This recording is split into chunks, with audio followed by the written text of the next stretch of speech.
कराची में असांजो कल गुजर ॾींहं खां एहतजाज हुयो। जीअं त असां दोस्त सीम ऑफिस वञी रहिया हुआ, हुते पुलिस वारनि उन्हनि खे रोके करे गिरफ़्तार करे मुख़्तलिफ़ थाने ते रखियो। इहो असां मरम्मत कयूं था, इहो तमामु ग़लति आहे। असां शागिर्द आहियूं, शागिर्द सां एतिरो ज़ुल्म छो थो थिए वञे।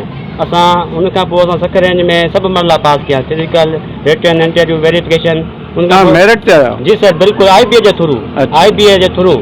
उनखां पोइ बि असांखे वेटिंग लिस्ट रखी, हिकु जगह असांजो इंटरव्यू 2 चकर इंटरव्यू असां ॾींदो आहे। सखर रेंज जा केतिरा छोकिरा हूंदा जेका? सखर रेंज में सर तक़रीबन ओवरऑल 9900 छोकिरा हुआ। मुंहिंजो री इंटरव्यू थियो आहे। वेटिंग में असां आहियूं ज़िले घोड़की में तक़रीबन ईअं सम्झो 2500।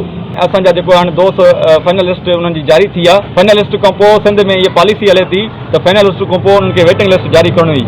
सिंध जे 2 रेंज में वेटिंग लिस्ट लॻल आहे, पर सखर रेंज जी हिन महिल ताईं 2 महीना गुज़री चुका आहिनि, वेटिंग लिस्ट उन्हनि शो न कई आहे। असांजो IG सिंध, DIG सखर ऐं सूबाई घर वज़ीर ज़िया हुसैन लंजा साहब जो मुतालबो आहे त सिंध जे 2 रेंज में जीअं तव्हां वेटिंग लिस्ट लॻाई, ईअं ई जेको सखर में जेको वेटिंग लिस्ट लॻाए ऐं जेके उम्मीदवार आहिनि उन सां इंसाफ़ कयो वञे।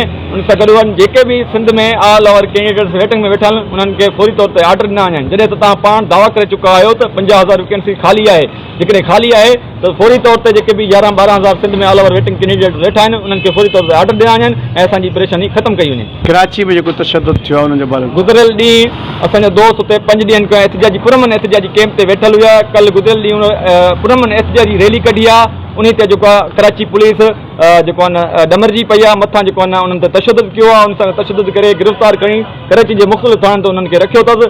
उन खां पोइ जेको आहे असांजा दोस्त सहाफ़ी दोस्त वकील दोस्त विया, उन्हनि खे जेको आहे आज़ादु करायो आहे। असांजा अञा बि असांजी कराची उते कैंप जारी आहे।